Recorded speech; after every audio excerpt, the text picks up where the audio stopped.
Do you want to become a real media magnet? Well, if so, you need to know how to get the media's attention. You need to know what they want and how to give it to them. Today I'm talking to award-winning media and television producer Paula Rizzo all about her media secrets, her video strategy, and to gain and keep the media's attention. As always, before we get started, make sure you hit the bell and you subscribe to our channel so you never miss a thing. Welcome to Powerhouse Business on YouTube. I'm your host, Carolin Soldo. I'm a business owner, business scaling master, and mom of 2 boys. I love thinking big, pushing boundaries, and doing things differently. Most of all, I'm all about achieving massive growth with ease and helping you scale your business by living the life you love. Let's go. Being in the media, being on video, and being visible has been extremely important for my business over the years, and it's important for your business too, but it's not always easy. There are the things that go on in our mind in terms of our confidence and how we're showing up and what we should be saying and the message and so much, but there's also really understanding the media, the producers, the editors, the people behind the camera who are looking for very specific things. So if you want to gain the media's attention and your goal is to increase your publicity, to increase your awareness out there, you need to really know the secrets and how those people actually think so you can give them what they want. Paula Rizzo is an Emmy award-winning television producer, media trainer, and best-selling author, and Paula will fill us in on how to crack the media code and craft the pitch that gets your attention. Welcome, Paula. Paula, thanks so much for being here. Oh, thanks for having me. This is going to be fun. I'm looking forward to it. Yes. I want to learn a little bit more about you before we get started. So share with us what your background is. There's a lot of things that you've done in the past, some really incredible things, and then you have obviously, your business and everything now. So yeah, fill us in on your background. Well, I've spent my career as a television producer. I'm an Emmy award-winning TV producer, and I've worked both in local and national news in New York City.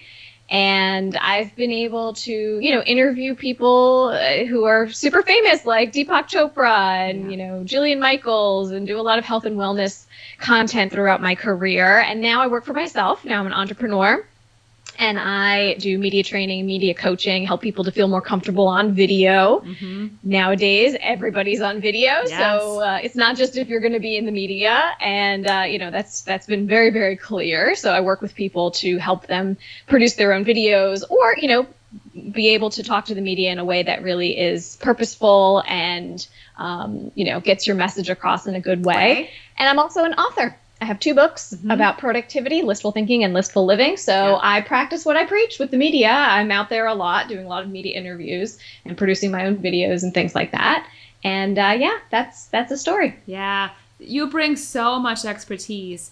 And what I like about you is that you have sort of a comprehensive way of looking at things, not just, getting the media's attention, but also creating the pitches and then all the way to how do we actually show up. Right? And how do we, show up on video? So it's covering the entire spectrum of things. And, that's what an expert is. And clearly you are. And so congratulations on your success and everything. Thank you. It's fun, I have to say. When you love what you do, it makes it easier. Totally. Yeah. That's what I believe in too. So the first question I wanted to ask you was really looking at what we need to know about the media. So many people, including myself, it's easy to get wrapped up in our own minds, like me and what should I say and what should I email them. It's sort of like one-sided, but the trick is really knowing what they want to see, like figuring out what the media person really wants. So can you share with us a little bit in terms of how can we think more like them and what are they really looking for? Yes, well, alleviate some of that pressure. It's not all about you, it's all about them. So understand what a producer does every day. They're looking for stories. They're looking for great experts. They want their audience to learn something new and to, have someone who can really teach them something that they didn't know before. Yeah. You could be that person, but your pitch has to be about the audience, not about yourself. Okay, so you have to watch the show or read the newspaper or whatever, media you're looking after. look to see who are they speaking to? Who is their core demographic? And then how can you help them? How can you help that person? Not how can you help you? Not how can you, sell more books or get your name out there in a bigger way? Media doesn't work like that. It's not advertising. It's not sales. It's a very different world. So as soon as you sort of understand that kind of dynamic, that it's what they're looking for is something that's going to really be great for their audience, it makes all the difference. Yeah. So what are their biggest problems? Right. So I always think, how can I help someone solve a problem and become a solution? So what are some of their biggest issues when they try to, get their hands on like a new talent or a great story? What do they struggle with the most? Sure. I mean, it could be people who are just not ready, right? Maybe you are the expert, but you're not great on camera yet. This is where my work as a media trainer comes in a lot of times. There were people that I was pitched for years who, had great ideas, but were not great on camera. And it really broke my heart because I needed somebody who was good on camera. And if, I could find somebody else who was sort of saying the kind of things that you were saying, but they were better on camera, I'm going to go with that person. Yeah. So that happens, being able to find not only somebody who has a really great story, but also can present really well. That's always, difficult. Yeah. Also, sometimes there are people who are too salesy. Oh, they don't get how it works. And they come in and they're just like, I want to just talk about my book and I want to talk about this and I want to talk about that. And it's like, okay, but that's not really, as the producer, that's not what I want the segment to be about. So you want to be flexible. You want to be the person that they go to and say, hey, you know what, you pitched me this idea. Doesn't exactly work for me. Could we talk about this other piece? What do you think of that? The people who say yes, who show up and do that, are the ones who get asked back again and again. Yeah. Well, that reminds me of a term that I learned from you. Well, I've heard it before, but I really, it came across on your website and things so clearly. And that was the media magnet. Wouldn't we all want to be that media magnet? So when you say you need to know your stuff, but you also need to be, sort of, inspiring, energetic. You need to be good on camera, right? So does that mean being a media magnet? And maybe define that for us. What does that mean in your world or for you? Sure. It's something that, not everyone has. There's tons of experts out there, but not all of them are meant for media. And the ones that are meant for media are the ones that are out there producing their own content now. They're there. They're talking about what they know. My books are about list making and productivity. It's not that I know more about lists and productivity than anybody else. It's just that I talk about it a lot. Yeah. I create tons of videos. I'm always writing a blog post. I'm on social media talking about it here and there and sharing all kinds of things, That's how you get seen as an expert. And I knew from my work as a producer that if I'm not the one talking about it more than anybody else, the media isn't going to look at me as an expert. So you need to really be producing your own content first. And now people can do it from the privacy of their own homes. I mean, look at us. We're in two totally different places. We're creating this video. This was something that used to be reserved just for, big companies, so big broadcasting companies. Not anymore. Yeah, no, for sure. No, so you need to get out there. And people ask me all the time, how can I be discovered? And so it's not that you're the secret and you need to be discovered. You have to your point, get yourself out there, have a podcast, have a book, create videos, blog posts, so that the media can actually find you, so that you're findable. It's true. And a lot of times experts will think, oh, you know what? If I'm good enough, the media will find me. And sometimes that's true. Sometimes they will just out of nowhere find you because producers and editors and writers, they're constantly looking for new talent. They want new people. Yeah. But I won't know that you're there unless you tell me, right? Okay. And so the way that you tell me is sharing your expertise in the ways you just mentioned, sharing a pitch, telling me that you're there and that you can talk about this thing. It makes everyone's life a lot easier if you just say, hey, I'm excited about this. I want to talk about it. Yeah. So we can obviously hire someone like you, which I highly, highly, highly recommend. However, if someone says, you know what, I want to somehow sort of do this myself first. A, is that even possible, Paula, in your mind? And then B, where would they get started with outreaching? What does that look like? Probably not calling, emailing, or something else, right? And then I have a follow-up question in terms of what we should actually say when we reach out. In the pitch. In the pitch, yeah. But yeah, absolutely. You can 100% do this yourself. I suggest that people do work with PR professionals, public relations people. I have for some of my, book launches and things like that. But be very specific about when you're working with a publicist, right? What is the finite amount of time that you're going to work with them? And that's, not exactly what I do. I don't pitch people, but I teach people how to create their own pitches, how to think about, hey, what content do you have that you can then turn into a pitch that would be really interesting for, the media to dig in on. And I actually have a free course called Be a Media Magnet. So if you go to beamediamagnet.com, you'll get the free 3-part video course that will walk you through exactly what to talk about in these pitches. And it's important to, first off, start doing it yourself a little bit, to start to understand, how it works, how you would reach out to people, what you would say in emails, things like that. Depending on what market you're in, it might be easier or maybe a little bit harder. If you're in New York City, it's a little bit harder to get in right away. So I would say start, with podcasts. Start with, pitching yourself to podcasts. When you start doing that, and then you can build and build and build and build from there. You don't want to start with the Today Show. They don't know who you are. You have no clips showing yourself, being interviewed in other places. It's never going to work out that way. So you need to kind of start small and work your way up. And that's, it's important to be able to start doing that and understand that you might not hear back. And that's okay initially, because the goal is to start a conversation. It's to be a resource for the journalist. And if they pass, you might never know because they just won't hear back. They won't reply back to you. But, being able to start a conversation, to get connections in that way is important too. There's a resource called Help a Reporter Out that I find to be really, really helpful. And if you go to helpareporter.com, you can sign up. And it's something that as a journalist I used for years. So journalists will go to the website and put in information about an expert that they need.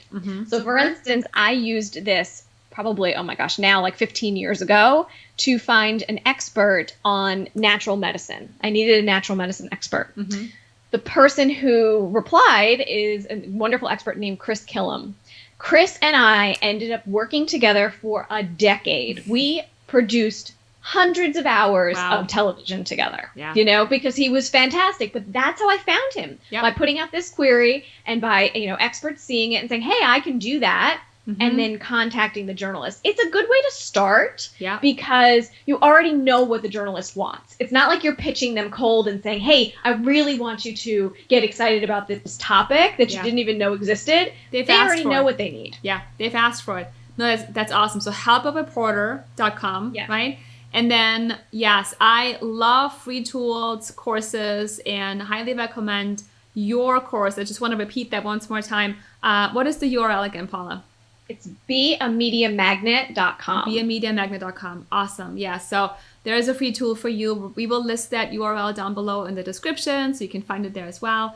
And the resource that Paula just mentioned. So that is awesome. So we have a way to connect with reporters. You said podcasts. Start with someone who is sort of at that level that's maybe equal to yours, right? So you're in terms of maybe the visibility or how long you've been in business or, whatever. You can look at social media followers maybe, and then you'll have a better chance and build a portfolio. And then later on, maybe get on the Today Show and next year. I don't know. Absolutely. And, media begets media. Once you get one media hit, it's a great way to use that to get another one and another one. Awesome. And, producers leave. They don't stay in small places for very long. So hopefully you'll have a good rapport with the person. And then when they do become, a producer for the Today Show, they'll take you with them and they'll say, hey, I thought you were really great when we talked when I worked at this little magazine or this little, newspaper or whatever it was. And now I have this other great, job at the New York Times. Could I interview you there? Smart. You just never know. That can absolutely happen, But it's about knowing the elements of the pitch. That's very, very important. Let's go there. I want to ask you about the element of the pitch, and then I also want to pick your brain on video strategy. And what that means. We do so much marketing training, but we are not I'm not like you telling someone how they can become like the star, the magnetic person on video. For us, it's more the tech and, you know, the messaging, yes. But one struggle I have a lot with clients is them just being comfortable on video and not feeling awkward and then coming across kind of awkward and just, you know, really loving this experience. But the pitch, let's start there. We have so much good stuff to talk about. So what comes to mind with best practices in terms of pitching? There are 3 elements for a really great pitch. Okay. So the hook, the twist, and the takeaway. So the hook is what is going to hook me in that makes this timely. What is the reason for doing it? Is it around a holiday? Is it because a new study came out talking about why, you know, sleep is bad for you? Who knows? Whatever. You know, what is the hook? What's going to be really the reason we're doing this story that the journalists will care about? The twist is, how is this different than everything else I've ever heard about the topic? So, for instance, there was a woman who I have been working with for years. Her name is Heidi Hanna. She's a stress expert. And when I worked in TV news, she pitched that stress is actually good for you. So when I got that pitch, I was like, that's very different. That's very interesting. Let's hear about that. And I have been interviewing her, you know, for 10 years now because I just like loved the way that she had that perspective to know, hey, this is a little counterintuitive. This is a little bit different. And I've interviewed her in both of my books as well. So that's it. The twist is, how is this different from everything else I've heard? And then the takeaway is, what does the audience take away? What will they do tomorrow that will change their life? Is it that they're going to drink green juice instead of eating bacon in the morning? Is it that, you know, they're going to start meditating? I don't know, whatever it is. But there has to be a takeaway. So those 3 elements, the hook, the twist, and the takeaway, are really, really critical because it's what the producer or editor is looking for. It's what they need to make it a really great segment. Love that.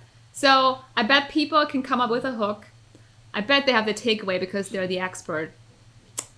I'm guessing the twist is the hardest part for most people. Yes. Yes, absolutely. Absolutely. But, you know, I'll say beware the, you know, the idea that everybody knows what you know.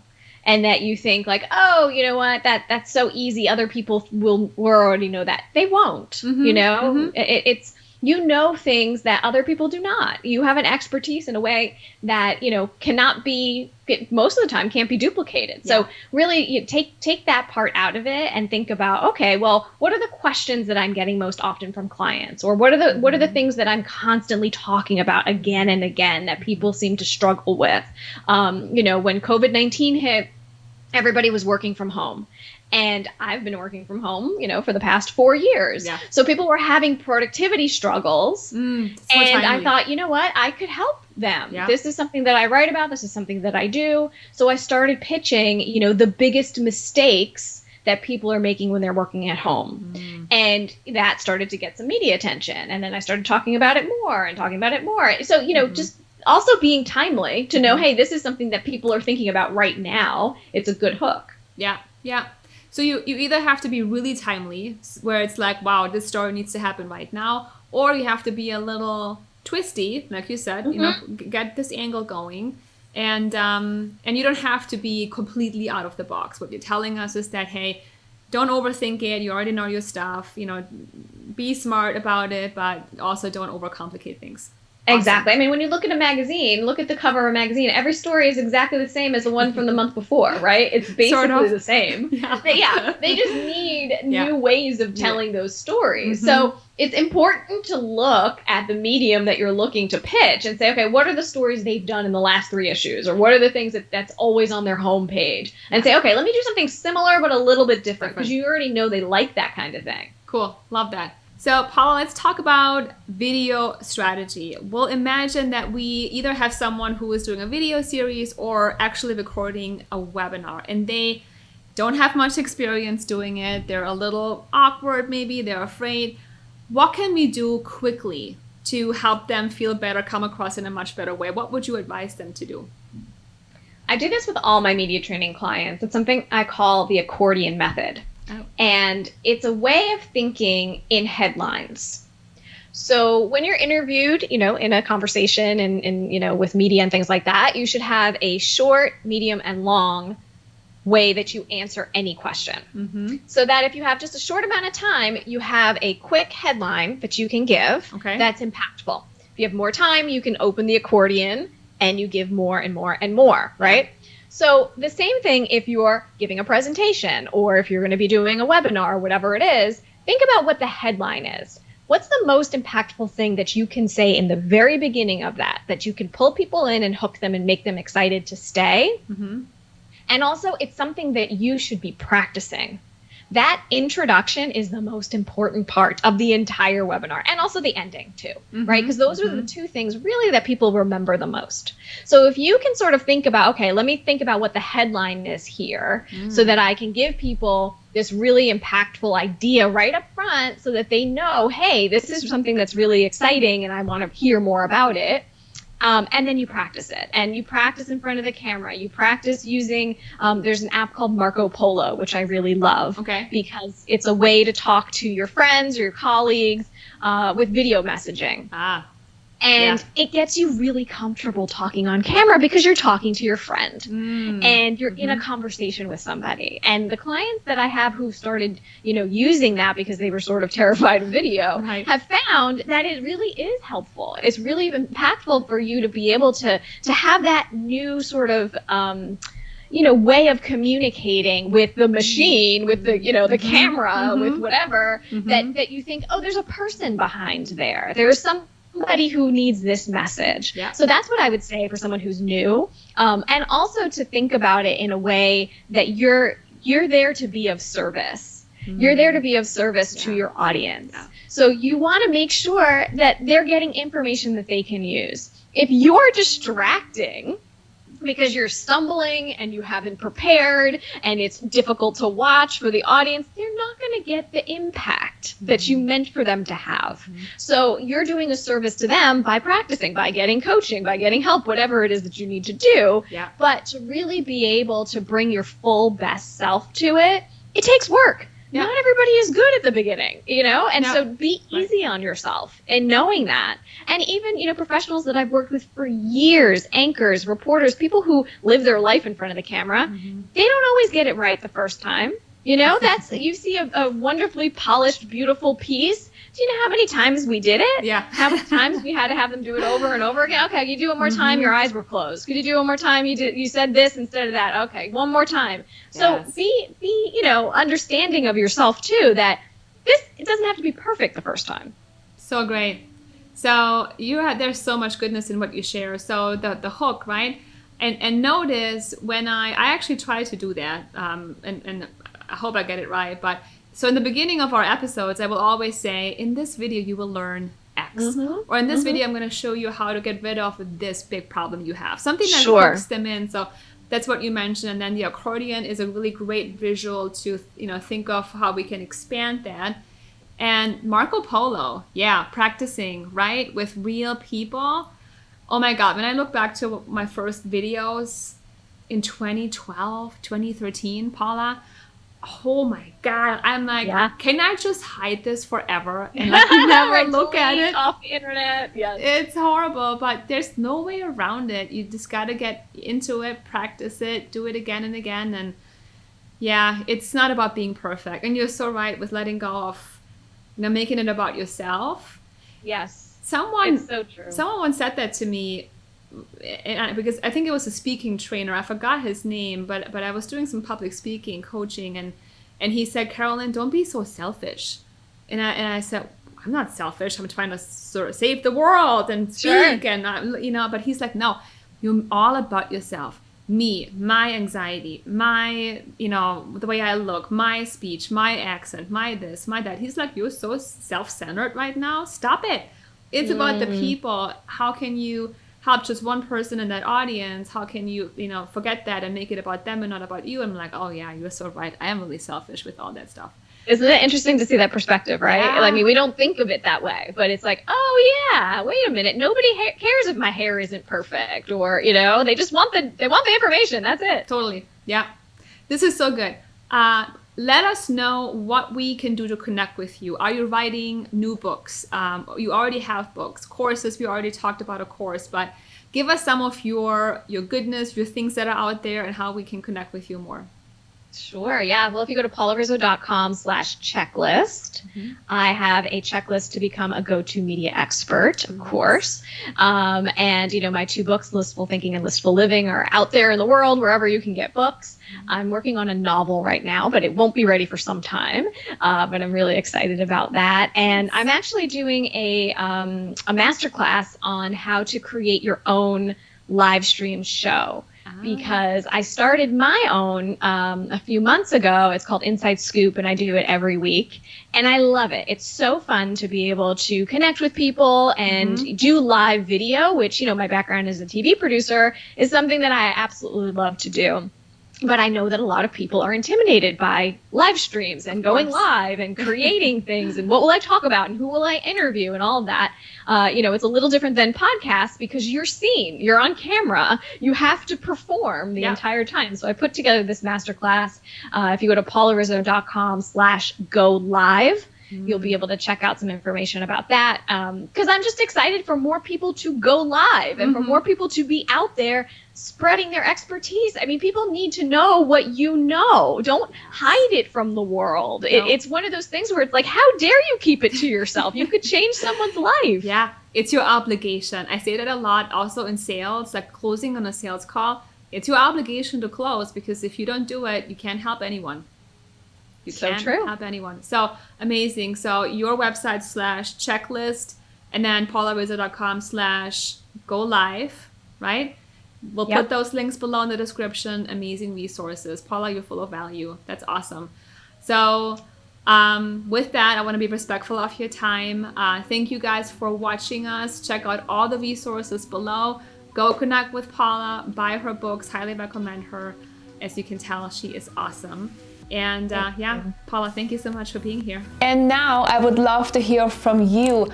Give us some comments below. Let Paula and I know how you like this episode, how we've been able to shift your mind in terms of your visibility, your video, and your media strategy, and what you're going to do to take action and get the attention of the media for your business. We would love to hear from you. As always, stay focused on your goals because I believe that your message is out there to make a difference and needs to be heard and seen by a whole lot more people. Thank you so much for being here today. Thank you for watching, and I'll see you next time. Do you often feel stressed and overwhelmed from growing your business? Do you crave more ease and happiness from your success? What if I gave you a tool that has the power to instantly make you feel focused, peaceful, and at ease, all while growing your business faster than ever before? I've created the Business Growth Scorecard that has helped countless businesswomen replace overwhelm with confidence, and now the scorecard is available online. It's free, takes less than 10 minutes, and provides you with a customized growth plan, including your personal scores. Go to businessgrowthscorecard.com to take the test right now. I look forward to helping you grow your business with ease and excellence.